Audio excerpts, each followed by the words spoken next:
हलो त हलूं ॾुथ खे, हलो त हलूं ॾुथ खे, उथो उथो कनि पाणी पोटड़ियुनि में, कीनर सिर कुल्हनि, ॾोरा ॾूर सुझनि, वई विहामी रातड़ी। सुबेल साथियो, जीअं लतीफ़िलात मेरान टीवी जे फिक्री तारीख़ी ऐं तहक़ीक़ी रिहाण सां गॾु आउं आहियां सलीम भुटो लतीफ़ी। साईं जा पंध पेचरा जे सिलसिले में हींअर असां शाह करीम बुलड़ी जे वसंदी में ऐं लतीफ़ साईं जे हुजरे जे अंगण में आउं बीठो आहियां ऐं हींअर हिते हुजरे खां पोइ असां लतीफ़ साईं जे 5वीं पीढ़ी में साईं करीम शाह उन जी दरगाह जेका ख़ुदि साईं पंहिंजे हथनि सां जोड़ाई हुई ऐं उन सां गॾोगॾु मस्जिद जेका बि लतीफ़ साईं जोड़ाई ऐं उन खां पोइ संदसि पड़ॾाॾे सैद अब्दुल कुदूस शाह जो मुक़बरो जेको बि लतीफ़ साईं पाण जोड़ायो, पोइ वधीक उते बि वीचार वंडींदासीं। पर हिते हींअर लतीफ़ साईं जो हुजरो हिन जी तारीख़ कुझु तारीख़ हिन तरह आहे त जॾहिं 1154 में लतीफ़ साईं शाह करीम बुलड़ी ते मज़ार ऐं मस्जिद जी अदावत जो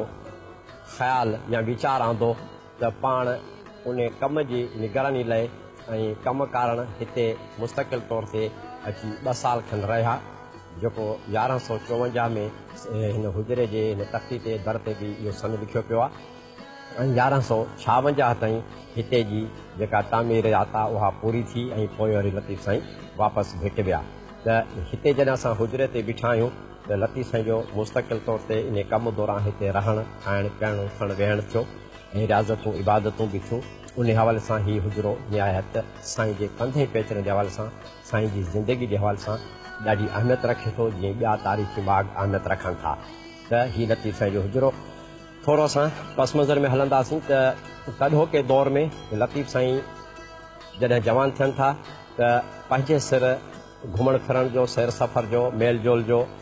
सिलसिलो शुरू थिए थो ऐं जीअं त लतीफ़ साईं ज़िंदगी जा 22 साल मुसलसिल सफ़र कयो आहे ऐं उन सफ़र दौरान कॾोके सिंध जे दरियाही बोहकरनि ऐं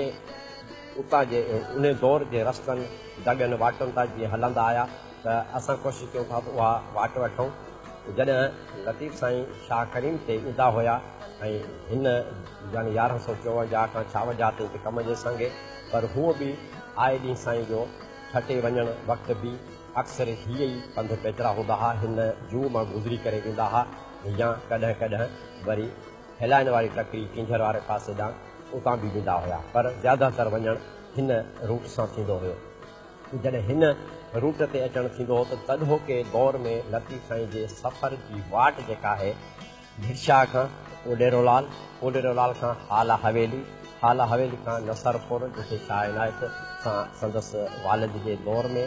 नंढे हूंदे खां वठी ऐं वेंदे आख़िरी 1133 ताईं जेसिताईं शाह इनायत जो विसाल थिए थो तेसिताईं मुस्तक़िल तौर ते जेके हिननि जूं मुलाक़ातूं रिहाणियूं रहियूं। उतां अंदरां शाहपुर दरपुर खां पोइ टंडो ॼाम खां 3 किलोमीटर ॿाहिरि मूसा खटियाण ॻोठु, उन जे गॾोगॾु लधा समा जेके साईं जी पीरी मुरीदी में शामिलु हुया उहो ॻोठु ऐं उन जे भरिसां भीमपुर वारो साईं जो माग मस्जिद ऐं उते 2 हिकिड़ा भेड़ा असांखे साम्हूं उन मस्जिद जे नज़र अचनि था, जेके हबीब साईं जो मदरसो या ऐं ॿियो हबीब साईं जी हवेली बि सॼे थी। ऐं इहे माग हाला हवेली ऐं भीमपुर मुख़्तलिफ़ मौक़नि उनखे लतीफ़ साईं जो ॼम माग ॼाणायो आहे, पर उन तहक़ीक़ में काफ़ी कुझु मुझारा आहिनि। उन्हनि मागनि ते जॾहिं हलंदासीं त उन ते वधीक तफ़सील सां ॻाल्हाईंदासीं। इहा वाट जेका असां भिक्षा खां वठी ओडेरे ताईं हाला हवेली ताईं ऐं पोइ नसरपुर शाहपुर दरपुर खां लधा समा ऐं भीमपुर, उतां खां पोइ लतीफ़ साईं अचनि था हैदराबाद गंजो टकर ऐं उन जो पासो ॾेई टंडो लिखूं डंडी वरी इन हवाले सां अहम असां लाइ माग आहे जो कॾोके दौर में साईं अब्दुल वासे जेको शाह करीम जो गादी नशीन हुयो, उन्हनि जई फैमिली ख़ानदान मां पीढ़ी मां साईं मोहम्मद सलाह उहे डंडी में रहंदा हुआ। जॾहिं लतीफ़ साईं हिन जूअ में हिन रस्ते सां ईंदा हुआ त ईंदे वेंदे साईं मोहम्मद सलाह वटि जेको हिननि जी पीढ़ी मां हुयो त उन वटि राति रहंदा हुआ ऐं इन डंडी जे हवाले सां हिकु रवायत डॉक्टर बलोच खां वठी ॿियनि बि मुहक़क़नि ॼाणाई आहे त लतीफ़ साईं जॾहिं हितां जी तामीराती कमु पूरो करे वापसि वञणु लॻा त हिकिड़ी सिर जेका हिननि पंहिंजे लतीफ़ नाले सां लॻाई हुई ऐं पोइ जॾहिं डंडी पहुता त पोयों तॾोके गादी नशीन साईं अब्दुल वासिर शाह ऐं कुझु फ़क़ीरनि गॾिजी उहा सिर इन नियत सां कटे छॾी हुई त लतीफ़ साईं हिन दरगाह ते पंहिंजो नालो रखी ऐं कब्ज़ो करणु चाहिनि था। इहा ख़बर लतीफ़ साईं खे डंडी में पई जिते पाण साईं मोहम्मद सलाह वटि महिमान हुया ऐं पोइ उते जॾहिं साईं खे ख़बर पई इन माजरा जी त साईं साबरिन माण्हू हुयो, वधीक कुझु न चयूं, छो त बाबा मां त ज़ईफ़ बानो आहियां, मुंहिंजो त अब्दुल लतीफ़ नालो आहे, हू अलाह जो घरु हुयो त मूं अलाह जो ई हिकिड़ो नालो रखियो लतीफ़ हुन ते। ऐं जेकॾहिं इहो हुननि बुग़्ज़ में पटियो आहे, सिर उहा पटी आहे नाले वारी, त ख़ुदा करे या अलाह करे शल उन खे गैरत न अचे। पोइ चवनि था त साईं जे इन ॻाल्हि खां पोइ अब्दुल वासिर शाह जी पीढ़ी मां 3 पीढ़ियूं गादी नशीन रहियूं। उन खां पोइ शाह करीम बुलड़ी ते गादी नशीन वरी साईं मोहम्मद सलाह जी पीढ़ी ॾे आई, जेका अॼु ताईं उन पीढ़ी मां हिन महिल ताईं साईं मोहम्मद सलाह जे पीढ़ी मां गादी नशीनी जो सिलसिलो हलंदो अचे थो। त इहा डंडी बि एॾी अहम ॻाल्हि हुई असां लाइ, जो साईं जो उन रस्ते ते पवंदड़ अहम मार्ग हुयो ऐं उतां हिते बुलड़ी ते ईंदा हुआ। हींअर हुजरे खां पोइ असां सुबिल साथियो हिते हिकु नंढड़ी साई वठंदासीं। साही खां पोइ लतीफ़ साईं जे असुल वॾनि जे मार्ग शाह करीम बुलड़ी ऐं मस्जिद ऐं संदसि ॾाॾे अब्दुल कुदूस शाह वटि हलंदासीं। जीअं लतीफ़ लाल।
सुबेली साथियो, जीअं लतीफ़ साई खां पोइ हिकु दफ़ो ॿीहर भलीकार। हींअर मां शाह करीम बुलड़ी जे मज़ार जे विरांडे में बीठो आहियां ऐं हिन पिण में जेका सूरत हाल आहे उन हवाले सां ॻाल्हि कंदासीं। हलो हलो कोरिए जनी नीह नरम, हलो हलो कोरिए जनी नीह नरम, कची पकी तंद ते थियनि कीन गरम, छिनण थियनि शर्म, ॻंढियो ॻंढीनि पाण में। शाह करीम बुलड़ी वारो संदन वालिद जो नालो लाल मोहम्मद शाह या उर्फ़ आम में साईं ललो शाह सॾींदा हुआ उनखे। ऐं साईं जे वालिद साहिबु यानी लाल मोहम्मद शाह जी हवेली जेका मटियारी में हुई उन में ई शाह अब्दुल करीम जन जो जनमु थियो। पर जीअं त संदन वालिद साहिबु शहाबुद्दीन बुज़ुर्ग जेको बदीन में शाह बडरे जो क़ब्रस्तान सजे थो उन में मदफून आहिनि। त लालण साईं जो बि उन्हनि सां पीरी मुरीदी जो या तरीक़त जो सिलसिलो हुयो, तंहिं करे उहो अक्सर वक़्तु ओॾे गुज़ारींदा ऐं विसाल खां पोइ हुनखे उते ई रखियो वियो। ऐं शाह करीम बुलड़ी यानी जीअं ई साईं जो ॼमु थियो त साईं लालण साईं संदन वॾे पुट या साईं करीम साईं जे वॾे भाउ जे हवाले हिन जी परवरिश कई, जिन हिन खे ताते पाले वॾो कयो। ऐं मटियारी में कुझु अरसो रहण खां पोइ हू हिन जूअ में जंहिंखे अॼु शाह करीम बुलड़ी सॾूं था, तंहिं ज़माने में हे जेको सो सैदपुर जे हवाले सां मशहूरु हुयो। ऐं शाह करीम बुलड़ी जन जे हिते मुस्तक़िल रहाइश खां पोइ ही सैदपुर जेको सो बदिलजी शाह करीम बुलड़ी जे नाले सां सजणु लॻो आहे। लतीफ़ साईं जे पंध ऐं पेचर जे हवाले सां जॾहिं ॻाल्हि कंदासीं त लतीफ़ साईं पंहिंजे हिन वॾे ॾाॾे जे आंगण ते हिन हुज़ूर में आए ॾींहुं ईंदा रहंदा हुआ। जीअं अॻु में असां साईं खां ॻाल्हि कई त ही साॻी जेका मुंहिंजे खाॿे हथ ते मस्जिद आहे, साॼे हथ ते साईं अब्दुल कुदूस शाह जो रोज़ो मुबारक आहे ऐं मुंहिंजे पुठ में साईं करीम शाह जो रोज़ो ऐं उन में साईं मोहम्मद सलाह शाह जंहिंजो बि असां डंडी जे हवाले सां ज़िक्र कयो, उहे बि हिते मदफून आहिनि। ऐं हीअ जेका बि तामीरात हिते नज़र अचे थी, बुनियादी तौर ते मस्जिद ऐं पंहिंजो मुक़बरो या साईं अब्दुल कुदूस जो मुक़बरो लतीफ़ साईं पाण अची 1154 खां 1156 ताईं तामीर कराया हुआ। ऐं उन खां पोइ वधीक उन ते कमु साईं जे विसाल खां पोइ लोग फ़क़ीर करायो, जंहिंजो बि मुंहिंजे पुठ में जेको सो टाइल्स ते लिखियो पियो आहे। ऐं उन खां पोइ बाक़ी अॻिते वक़्तु गुज़रण सां गॾोगॾु मस्जिद खे बि विरांडो अॼु वियो ऐं हिन दरगाह साईं करीम जे आॾो बि हिते जिथे हींअर मां बीठो आहियां इहो विरांडो बि पोइ अॼु वियो। ऐं ईअं ई मस्जिद जो कुझु वधियल खाॿे पासे ॾांहुं जेका असांखे नज़र अचे थो उहो बि वधाउ पोइ थियो आहे। पर बुनियादी तौर ते साईं बुनियादु विधो इन पंहिंजे रोज़े शरीफ़ जो ऐं मस्जिद शरीफ़ जो। शाह अब्दुल करीम बुलड़ी जे हवाले सां जॾहिं ॻाल्हि था कयूं त साईं जे पोयर मां साईं जो फर्ज़ंद साईं जलाल शाह जेको बि मटियारी में ॼावा हुआ ऐं अक्सर उन जूह में हिननि जो उथणु वेहणु थींदो। ऐं हिकु दफ़े मलदसी में गोलो पीर बंभरो जिथे क़ब्रस्तान आहे उते ई राति जो रहियल हुया त कंहिं ग़रीब माई जो हाणू जेको सो माल हणी विया ऐं उनजो पीछो कंदे उन सां झेड़ो थी पियो, जंहिंमें हुननि जी शहादत थी वई त उनखे उते दफ़न कयो वियो। त मुमकिन आहे त मटियारी में साईं जलाल शाह जी शहादत खां पोइ संदसि ॿारड़ा वरी पंहिंजे ॾाॾे साईं करीम वटि आया हूंदा, उहे हिन जूह में। हिते ई साईं अब्दुल कुदूस शाह जंहिंजो मूं ज़िक्र कयो त मुंहिंजे खाॿे हथ में रोज़ो आहे,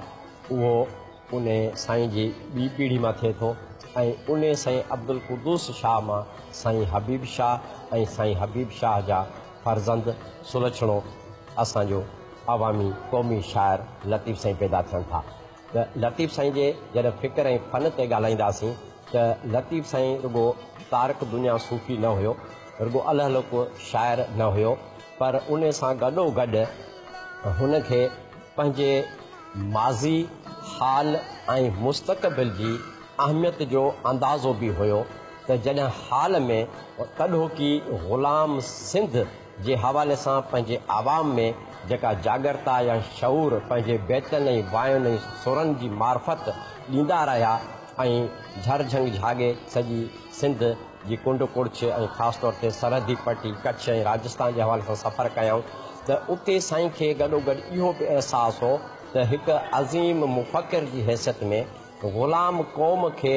उहा पंहिंजी ग़ुलामी मां निजात ॾियारण लाइ या उन जी क़ौमी सुञाणप सदियुनि जी जेका उन खे बहाल रखण लाइ माज़ी साईं लाइ इंतिहाई अहम हुयो। ऐं इहो हूअं बि ॾिसूं था त लतीफ़ साईं जे किरदारनि में जेके बि किरदार आहिनि सूरमा ऐं सूरमियूं सिंध जी तारीख़ मां खयां विया आहिनि ऐं उन सुनहरी दौर मां खयां विया आहिनि जेको आज़ादु सिंध जो दौरु आहे, सूमरा ऐं समा दौर जो, त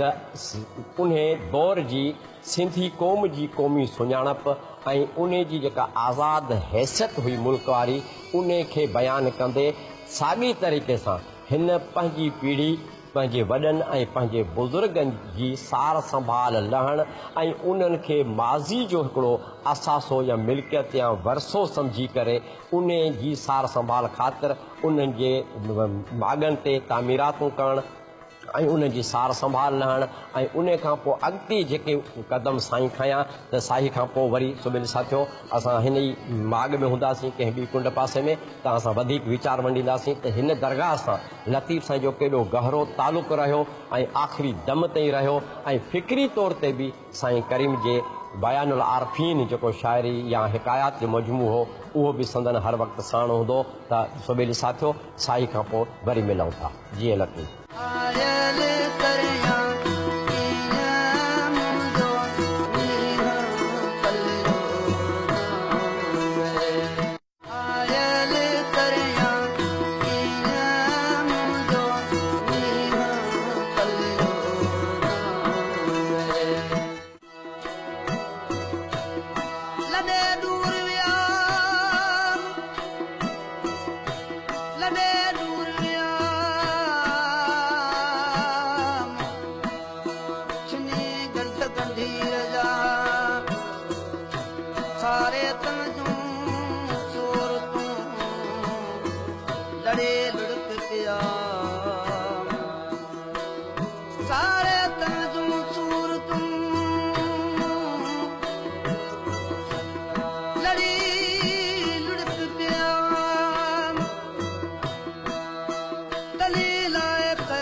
हलो हलो कोरे नाज़ुक जनी नींहं ॻंढीन रातो ॾींहुं छिनण मुर न सिखिया। सुबेल साथियो साईं खां पोइ हिकु दफ़ो ॿीहर भलीकार जे लतीफ़ असां साईं शाह करीम जे मज़ार जे अहाते में ई अञा मौजूदु आहियूं ऐं मुंहिंजी पुठ में शाह करीम जो पोटो ऐं लतीफ़ साईं जो वॾो ॾाॾो यानी पड़ ॾाॾो साईं अब्दुल कुदूस शाह जो मुक़बरो आहे पोयां। ऐं हिन अहाते में जेको माहौल असां ॾिसूं था, जेके अदावतुनि जा बुनियाद पुराणा रखियल असां ॾिसूं था ऐं केतिरे वसी पैमाने ते लतीफ़ साईं हिते इहो तामीराती कमु करायो ऐं उहो बि मुख़्तसिर 2-3 साल जे अरसे में यानी 1154 खां 1156 ताईं। त साईं जे फ़िक्र खे साम्हूं रखंदे जॾहिं साईं जी ज़िंदगी ते नज़र विझूं था त साईं फ़न तामीर जो बि तमामु घणो ॼाणू हुया, जो असां जंहिं जंहिं मज़ार खे उन जी अॾावत उन जे नक्शे खे उन जे ख़दो ख़ाल खे ॾिसूं था ऐं वरी मस्जिद आहे या भिक्षात जेके अॾावतूं थियल आहिनि, त साईं जे फ़न तामीर में जेको ज़ौक़ ऐं शौक़ु आहे या जेका ॼाण आहे उन जो बि इज़हार थिए थो। त इहो लतीफ़ साईं जे शख़्सी ज़िंदगी जो हिकु अलॻि रुख़ आहे जंहिं ते बि तहक़ीक़ थियणु खपे। जीअं असां वटि अरब दौर जो फ़न तामीर आहे, मुग़ल दौर जो फ़न तामीर आहे, ईरानी दौर जो फ़न तामीर आहे, त ईअं हिकु मख़सूस फ़न तामीरात जो आहे जेको लतीफ़ साईं जी शख़्सियत सां तालुक़ु रखे थो त उन ते हिकु अलॻि जेको सो रुख सां कमु करणु घुरिजे। न रुॻो इन माॻनि जे हवाले सां जेके साईं तामीर कराया, पर उन सां गॾोगॾु रिसाले में जॾहिं असां पोरियत ऐं हुनुरमंदनि जो ज़िक्र कंदासीं त असांखे राज़ो या ओड या अॾियार जेके से किरदार असांखे मिलनि था, जेके बि कंहिं न कंहिं तरीक़े सां कची पकी इमारत जी तामीर सां या अॾावत सां तालुक़ु रखनि था, त रिसाले में उन लुग़त में उन्हनि इस्तिलाहनि जो इस्तेमालु, उन्हनि लफ़्ज़नि जो इस्तेमालु ऐं उन्हनि जे डिज़ाइन या जोड़जक जेका आहे सुर सोरठ में किले खां वठी मारवी जो जेके क़ैद वारो क़िलो हुजे या मुमल जे काक जी महलात हुजे त या सुर जाम तमाची में अचूं था त जाम तमाची जी महलात आहे, त इन सुरनि में असांखे फ़न तामीर सां तालुक़ु रखंदड़ उहे इस्तिलाह, उहे लफ़्ज़, उहे प्रोसेस जेके मिलनि था, ऐं उहो ई साॻा अक्स जेके आहिनि साईं अमली तौर ते पंहिंजी ज़िंदगी में पाण शख़्सी तौर ते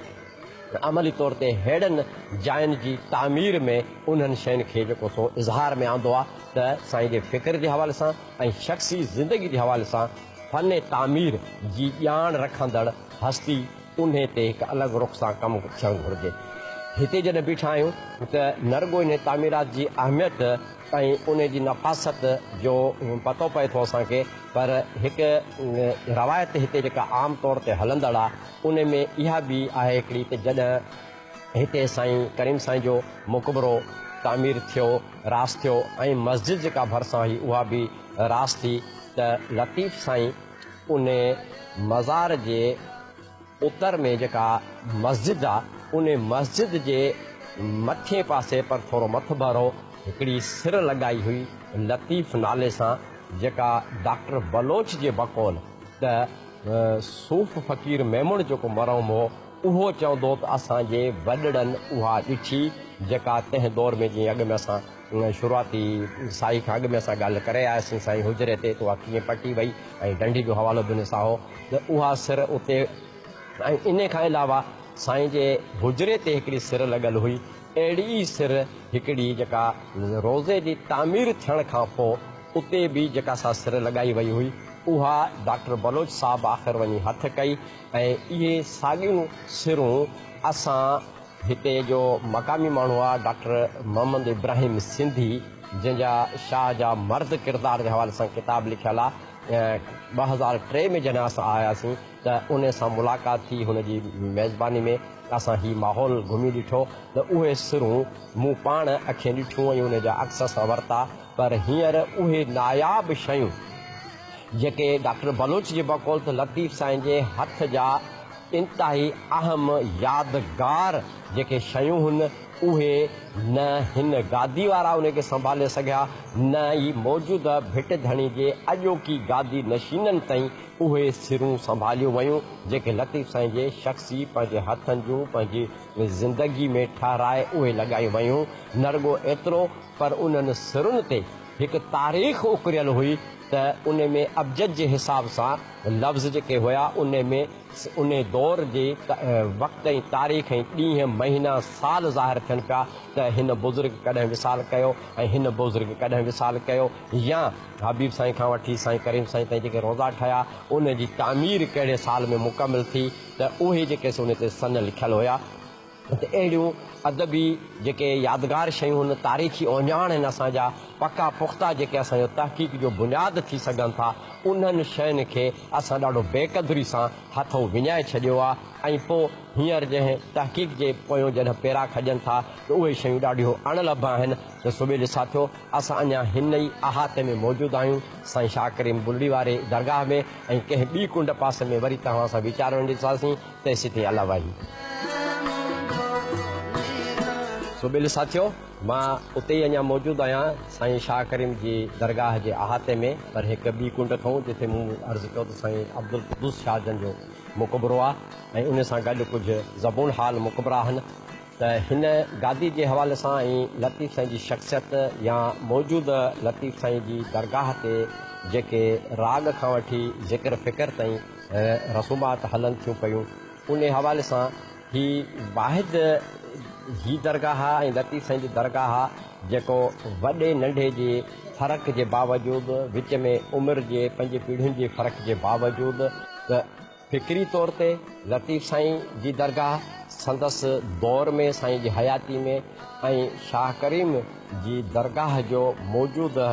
जेको माहौल आहे ज़िक्र फ़िक्र जो ऐं राग जो इहे ॿई दरगाहूं तारीख़ में हिक ॿिए ते असरअंदाज़ थींदियूं रहियूं आहिनि। जॾहिं हिते असां अॼु जे माहौल में ॾिसूं था त हिते लतीफ़ी राग जेको सो साॻे तरीक़े सां साॻे अंदाज़ सां तंबूरे ते राति जो ॻायो वञे थो। ख़ासि तौर ते सूमर ऐं अरबा ऐं जुमे जी राति यानी हिकु राति छॾे ॿी राति हफ़्ते में 3 रातियूं लतीफ़ी राग जेको हिते थिए थो, जेको लतीफ़ साईं पंहिंजे दौर में हिते शुरू करायो त इहो साईं जे उन राग जो हिते असरु आहे जेको हिते साॻे अंदाज़ सां जीअं भिट ते राग थींदो आहे जीअं उते ॻायो वेंदो आहे ऐं लतीफ़ साईं जो ई कलाम ॻायो वेंदो आहे उहा ई शइ हिते ॻाई वञे थी त लतीफ़ साईं जो हिन गादी जे मौजूदा माहौल ते असरु अॼु बि महसूसु थिए थो। ऐं तॾोके दौर में जॾहिं लतीफ़ साईं जी हयाती में हे तामीरात थी तॾहिं बि असांखे जेको सो फ़िक्री तौर ते उहा ॻाल्हि महसूसु थिए थी त हीउ हिकिड़ो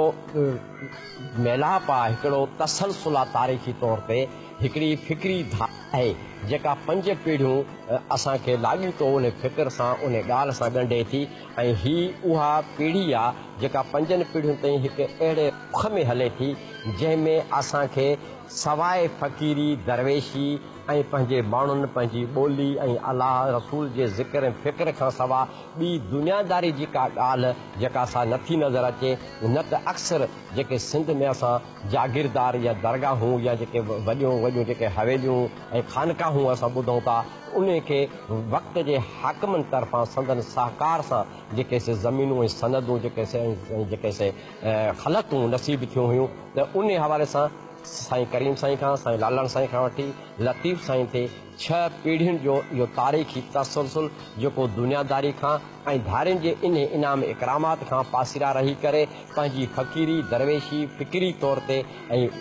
अवामी ख़िदमत जे हवाले सां जेको हिन जो तसलसुल हिकिड़ो असांखे सिधो नज़र अचे थो। इहा तमामु अहम ॻाल्हि आहे। इहा ई साॻी ॻाल्हि फ़िक्र लतीफ़ यानी लतीफ़ साईं जे पूरे रिसाले में इहो अवामी फ़िक्र आहे, इंसानियत जो फ़िक्र आहे ऐं उहो ई साॻियो फ़िक्र के सुरत अहिड़ा ॿिया जीअं असां सुर सोणी जी ॻाल्हि कंदासीं त लतीफ़ साईं जीअं भरपूर नमूने सां उन सुर खे ॻायो ऐं सुफ़ियाना नुक़्ता उन में पेश कया उन तरीक़े सां साईं अब्दुल की शाह करीम बुलड़ी पंहिंजे रिसाले में सुर सोणी खे अॻुवाटी ॻाए छॾियो हो। त अहिड़ा कुझु ॿिया सुर आहिनि जेके ॿिन्ही धुरियुनि ॻाया आहिनि। त चवण जो मक़सदु इहो त इहे ॿई धुरियूं ॿई गादियूं ॿई शख़्सियतूं ॿई दरगाहूं फ़िक्री तौर ते फ़न जे हवाले सां शाइरी जो फ़न हुजे या फ़िक्री उन में इनपुट हुजे उन हवाले सां हिक ॿिए ते असरअंदाज़ थींदियूं रहनि थियूं ऐं अॼु बि उन रंग में रंगियल आहिनि। सुबेली साथियो असांजी अॼोके रिहाण